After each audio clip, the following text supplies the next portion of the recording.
Hello, everybody. This is Ruth Ratliff, and today I am very honored to be speaking with Vibha Rana, who is an Ayurveda wellness consultant and therapist, and she practices in my area, which is the Northwest New Jersey and Eastern Pennsylvania area. And as I said, I am so honored and pleased that she consented to come on and speak with us today. Thank you so much, Vibha. Thank you. Thank you for inviting. So, the reason I wanted to interview Vibha was because I've been wanting to change up my lifestyle, my eating habits, and so forth. I felt the need, over the past actually several years, and I knew Vibha from another wellness center that we both work at. And I was always so impressed with her beautiful, serene countenance and her wealth of knowledge. And look at, I mean, you can just see your face is just, it's glowing, really. And so I wanted to try Ayurveda. I also read a book by Dr. Kulreet Chaudhary called The Prime, and she's a neurologist trained in the States, and then she went back to her roots and became an Ayurveda practitioner.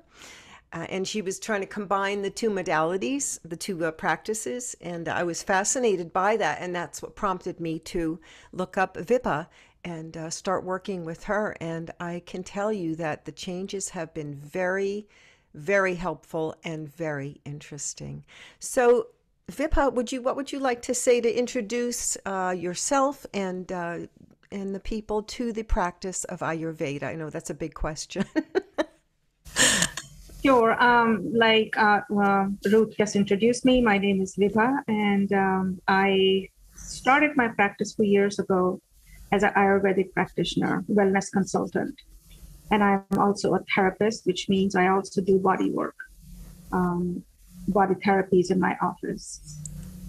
So Ayurveda is India's 5,000-year-old system, holistic system that is still in the roots of India, the Indian culture.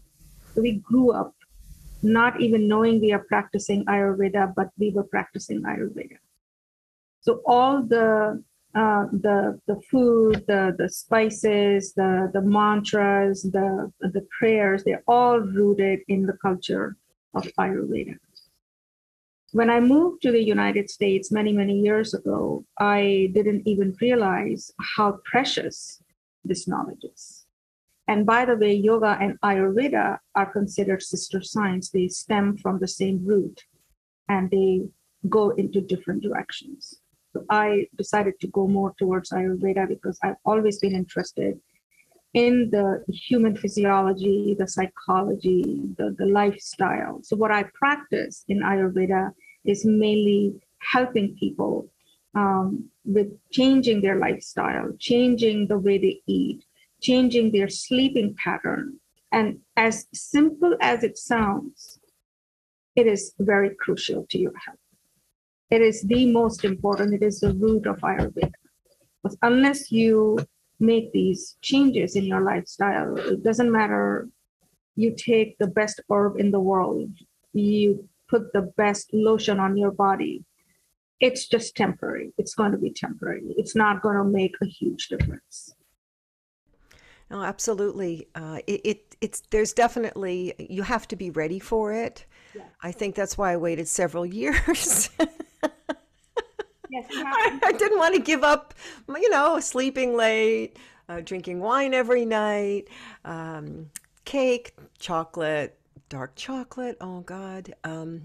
What else? Just eating what I wanted to eat and really taking time to be mindful about what you put into your body. right. That's huge. I mean, just that aspect of Ayurveda alone is a big commitment, Yeah. but so it's such an important piece of it because it's like that's the groundwork you're laying in your body by getting your gut in a more Right. healthy space, right? And that's really what led me to it because I was having GERD, Wonderful stuff, gastroesophageal reflux. Um, yeah, and I have not hardly had any instance of GERD since I started this. And I've only been on it, what, like 2 months, something like that?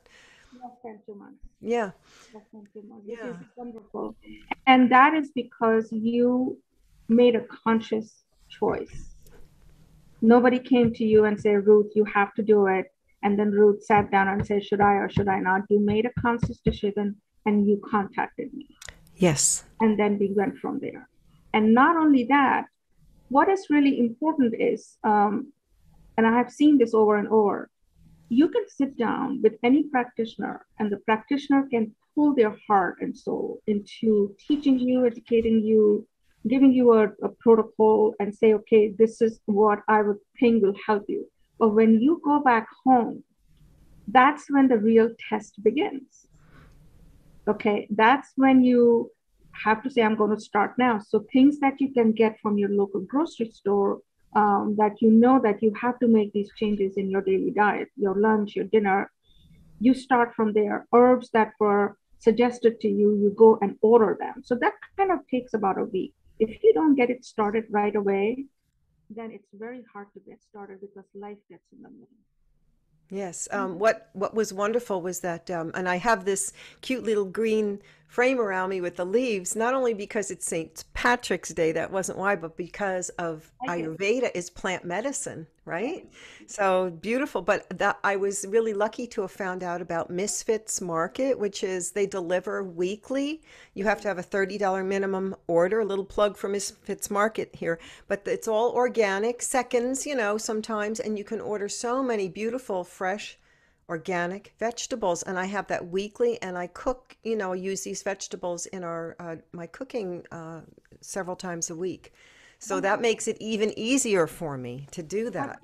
The reason why you're seeing the changes that you haven't felt the GERD since you started practicing Ayurveda with me, it's because you made the commitment, you are doing it, you're following the changes, and you're following the protocol.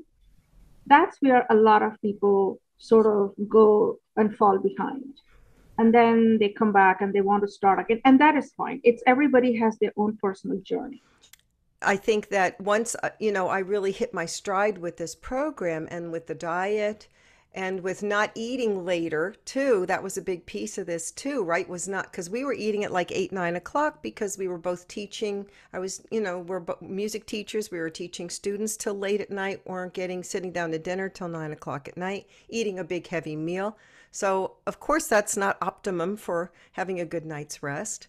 But since I've been eating, maybe having just soup or something really light as early as possible and eating my main meal in the afternoon, I do notice that I have been sleeping better, more consistently. So I think that's a big piece of it too, is that a lot of people, especially in the United States here, we do not, either we don't value sleep, or we're so stressed out, or we're so busy. Sleep quality is really lacking with our culture. Yeah, it's poor. The Yeah. quality of sleep is poor, and the quality of food is poor. And when I say that, I mean by saying that, and you probably can relate to, a lot of time we follow one size fits all. Right. And this is where the role of dosha comes. That's right. We went through that. I had to do a pretty extensive interview and write down a lot of my habits, what I eat, how I feel. It's also emotional too. It's very emotional. I never realized how much the gut controlled your emotions. I mean, the gut your condition of your gut can change your personality. There's been scientific studies done on this. It's fascinating. So yeah, please let's talk about the doshas a little bit, because that's a big piece of it, isn't it? Yes, yes, it is. So Ayurveda is based on 5 elements: the space element, air element, fire element, water element, and earth element.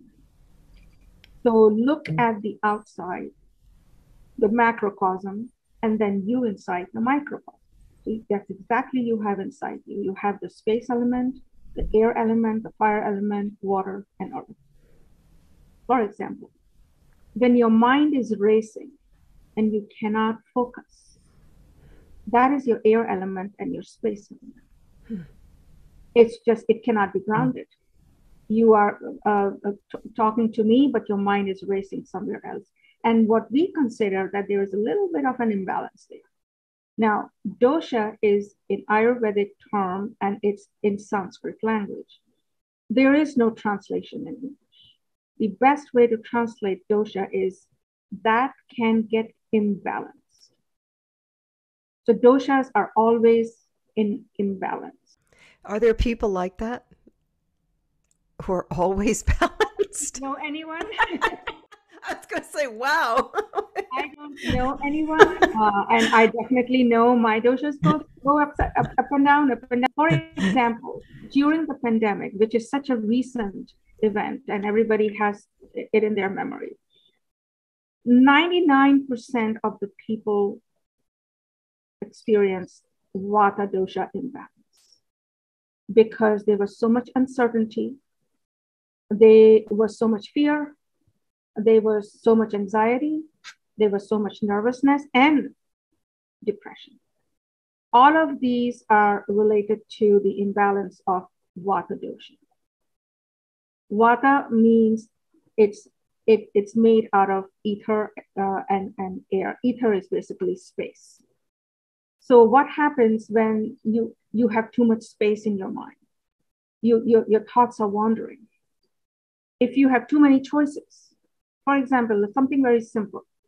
If you have too many choices, like you want to buy a handbag, now you have too many choices. There's a sale going in Macy's, there's a sale going in Lord & Taylor, there's, if you don't want to spend that much money, should I go to Walmart? Should I go to Target? Too many choices, and your mind is racing and you can't come to a decision because you cannot ground yourself. That is a vata imbalance in the nutshell.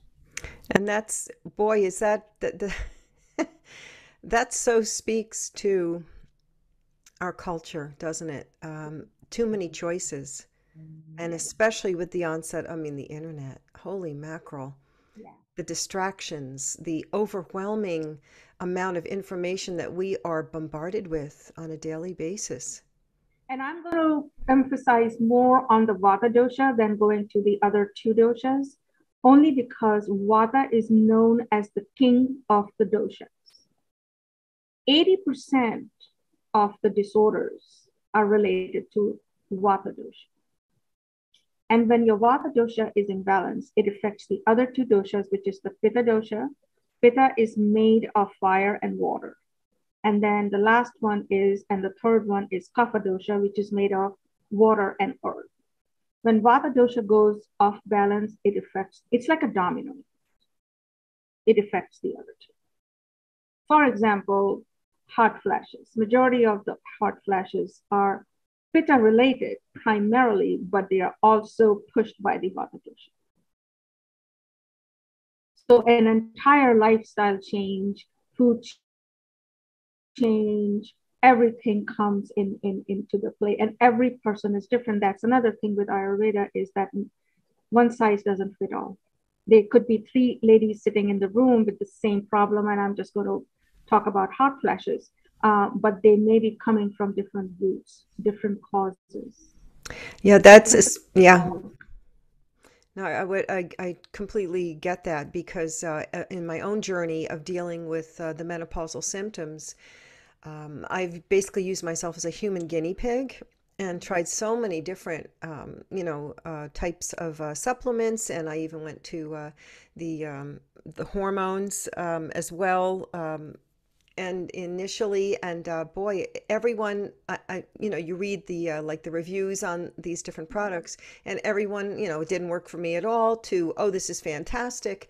And I think that's what is a problem with a lot of doctors, is that for them is that they are trying to adopt a cookie cutter approach And that's on why with women, and it doesn't work. no, and in Ayurveda, that's what we see. Right. Would you say that the doshas um, basically are the doshas seem so deep, and there's so many layers and levels of Yes. who we are, I think, are reflected in those doshas. So you would say that you absolutely need to determine a person's dosha, correct? Like the dominant dosha. And it doesn't mean you're going to be completely pitta or vata. You could, like, for me, I think I was pitta dominant, and then I was like 50-50 the other two. That is determined at the time when your parents conceived you. And these doshas can go up and down, like I said earlier. Dosha means that which can get imbalanced. So you are pitta dominant, so your pitta dosha is imbalanced. We need to work on that, and see what else is going on. Imbalances can come from many different angles. It could be seasonal, it could be environmental, it could be physical, it could be the kind of food you're eating, the kind of lifestyle you're leading. So, for example, people that travel a lot, that they're constantly on the go, either by car or by plane. A lot of people these days with their jobs, they travel a lot. They go and stay in a hotel. They're not home. They're eating outside. They are constantly in meetings. They come back. They can't get their red wrap. The vata is off, and that alone can affect their dominant dosha. So they have upset stomach. They can't eat anything, this or that, and anytime they eat, either they are constipated or they have loose motions or insomnia. All of that, it all becomes a snowball because their dominant dosha got disturbed. Yeah, very good. Yeah. Does that make sense? Yeah, yes, of course, of course. And you're going to be working with prescribing, as it were, suggesting different lifestyle changes based on those doshas, the dominant dosha. Yeah, well, like you did with me. So would you move through for us basically the different areas that you would recommend to somebody, like in order to change these, make these changes according to Ayurveda? So again, so in general, everybody can follow few things because individually it's hard to tell what they should do unless I sit down with them. Right, but just generally. But in general, people can always change their lifestyle by just changing when they go to bed. So circadian cycle, everybody knows what a circadian cycle is. So in Ayurveda, the circadian cycle is divided between the three doshas. So for example, from 6 in the morning and 10 in the morning is considered a kapha time. Kapha is a heavy dosha because the elements that it's made from is earth and water. So if you think about it, when you carry a gallon of water, you feel the weight, right? When you go to Home Depot or Walmart to get a potting soil, when you carry that bag, it has weight. That is your kapha dosha, the water and the earth. So the morning time from 6 o'clock to 10, it's considered a heavy time. So if you want to be a guinea pig, you wake up after 6 o'clock, you're going to feel a little heavier. And I can speak for myself. If I ever wake up after 6 o'clock, I feel a little heaviness. I may have a little mild headache, which takes another hour for me to just get myself together. That's true. Yeah, I always feel logy if I wake up. I try to get out. I try to do like 6:37-ish. But if it's after that, if I fall back to sleep, allow myself to fall back to sleep, yeah, I definitely feel logy for a good hour. The ideal time, according to the yogis and Ayurveda, is to wake up at 4 o'clock. That's when your mind is very light. The air outside is very light because that comes under the vata time. Vata is space and air, so it's very light. That's why it's the best time to meditate. That's the best time to contemplate. That's the best time to get rid of your morning routine, elimination, cleansing, hygiene, and all of that. And then you start your day much better, more focused. Yeah, if you start gradually, start working on one thing at a time, then eventually, see, when you change your food, when you change your eating habits, when you change the time when you eat, like, now dinner time, you should really finish eating by 7 o'clock because it takes 2 hours for the food to leave your stomach. Okay, so 10 o'clock. So from 6 to 10 is the kapha time. From 10 to 2 is considered the pitta time. and 2 to 6 is considered the vata time, and then 6 again goes to the kapha time. So let's go into the night time. So from 6 p.m. to 10 p.m. is the kapha time. That is the heavy time. That's when people come home, they are heavy from the day's work, they make their dinner, they cook their dinner, they eat, they want to lie down, they want to relax because now the brain wants to rest. If you look outside in the nature, that's when the birds go to rest. That's right. They roost pretty early, don't they? Right. As soon as it starts to get dark, their natural rhythm, this comes under natural rhythm. The natural rhythm just naturally tells them it's time to close your eyes and go to bed. Because sleep is a therapy right there. So before 10 o'clock, people should go to bed.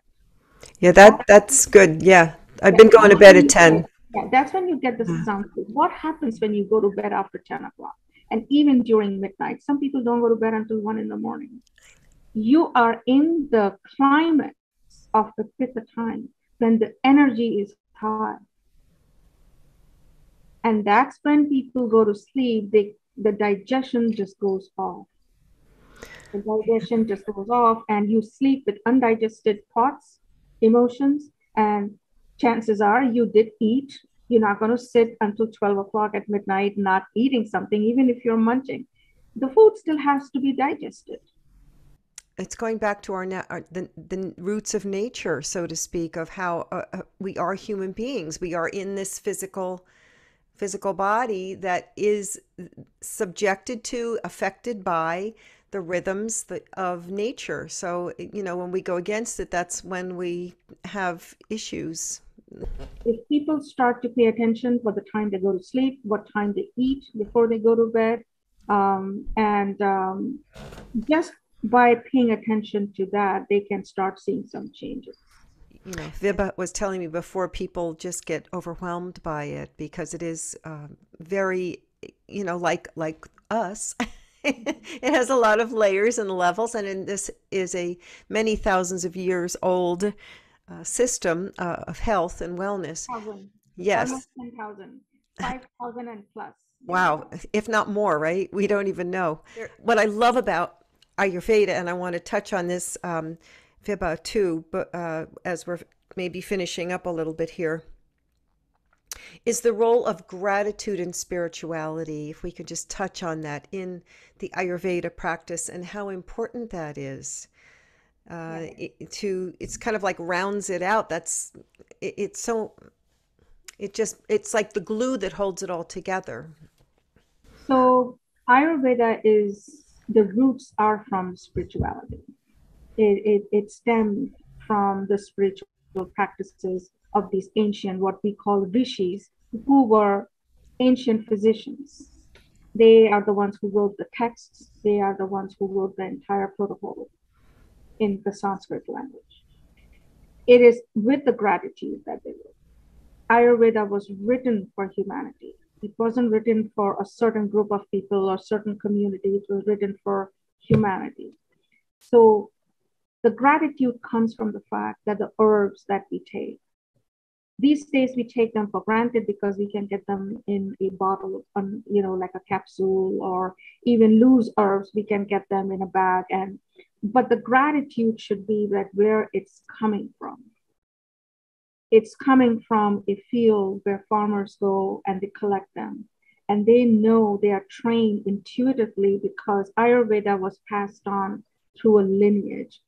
Great-grandfather to grandfather to grandson to granddaughter or grandmother to granddaughter. And they learn this intuitively. So these people go out in the field and they collect, for example, ashwagandha. The roots are collected, then they are sorted, and then they are performed in pills. That's where the gratitude comes from, that and the energy of the sun and the moon and the 5 elements. That's where the gratitude comes from.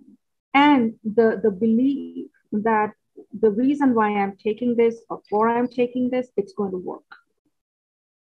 It's not that, let's see what happens.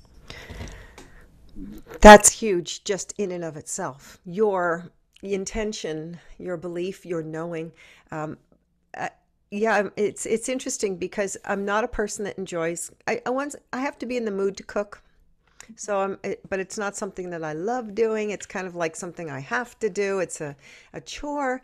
But it's interesting because now that I'm connecting that to, as you say, the sun, the air, the water, gratitude for all of that, gratitude for the farmers, gratitude for the soil, for all of that, for the people that bring the food to us, for the food itself, giving up its, giving itself up for our benefit.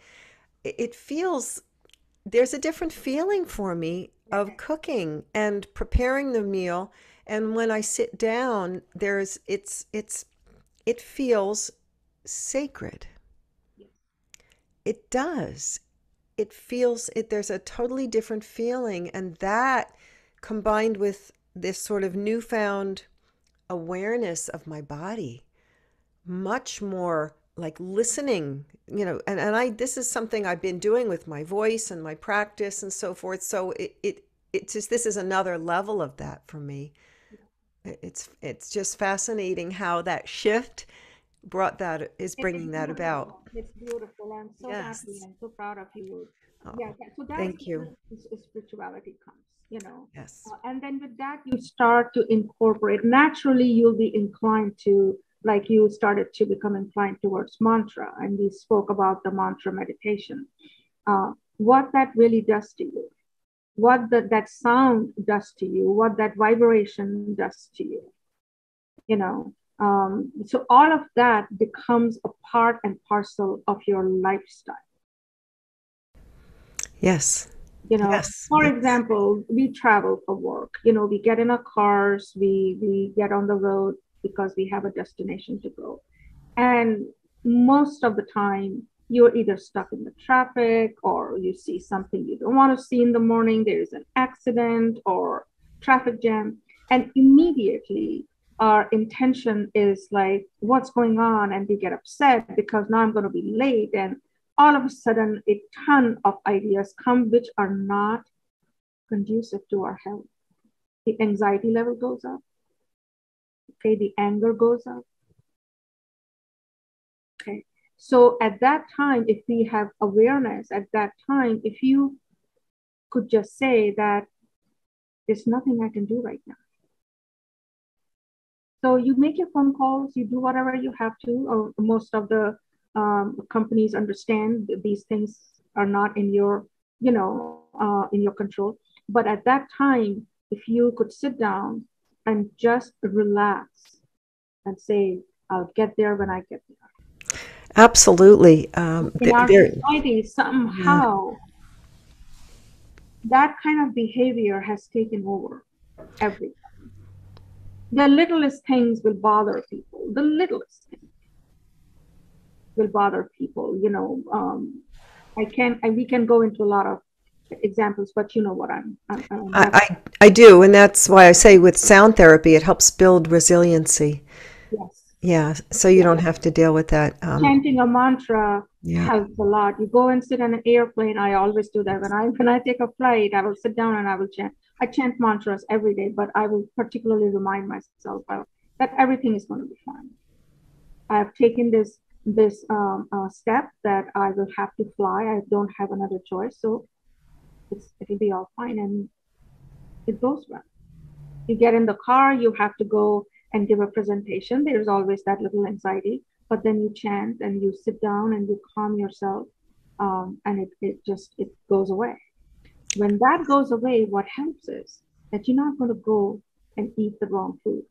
Now, I'm not saying people shouldn't treat themselves. Like when you want to have chocolate, you shouldn't have, and if you want to have a piece of cake, you shouldn't have. But when it becomes a lifestyle that it is on your grocery list, that's when it becomes a problem. Absolutely. Yeah, I just had ice cream the other day. It's like, hey, it's like, yeah, it's not all or nothing. It's not because I think if people think of it as black and white, that's what scares them. Uh, and it's not that you're listening to, it's just you're listening more to your body. And Yes. and then when you do eat something that maybe isn't great for you, if I have like I had a glass, it was my birthday a while ago, and I had there's a lot of meat, People made some wonderful food for us, and wine and dessert. You know, I definitely did not feel good that evening and the next day. But Because for the even, last 2 months, you have trained your mind and body to a very different protocol, very different yes. lifestyle. Right, because normally that wouldn't have bothered me a few, you know, before I started this, not so much, you know. So yeah, so this just confirms that your body has started to make changes. And that's the piece of this, that you're making, you're creating new neural pathways that are are retraining you as like a habit. You know, it takes what, 6 weeks to build a new habit, something like that. And you're not only that, but you're retraining your gut brain connection too. You're reinforcing and strengthening that as well with this lifestyle. I think it's and your heart with the spirituality and the gratitude practices and the mantra. Yeah, it's just, it's an all around Yes. wonderful support for who we are as spiritual beings having a human experience. Well said. Thank you so much, Vibha. Did you want to add anything else before we close? No, I think we covered everything. What I ask people, that be open. Ayurveda is nothing but natural. You basically learn about yourself, you learn about who you are, and also you learn about people. The first people you will start making changes and start to see or notice things are your people you live with, your spouse, your parents, your children, your siblings, your very close friends. And you will start to say, okay, maybe this is the person that has more vata in them. That's why they just can't sit down with me for a long time. And you won't get so upset. And come more, it helps you to come more from compassion and understanding. If you can understand people's personality type, so to speak, yeah, or their dosha. Very good.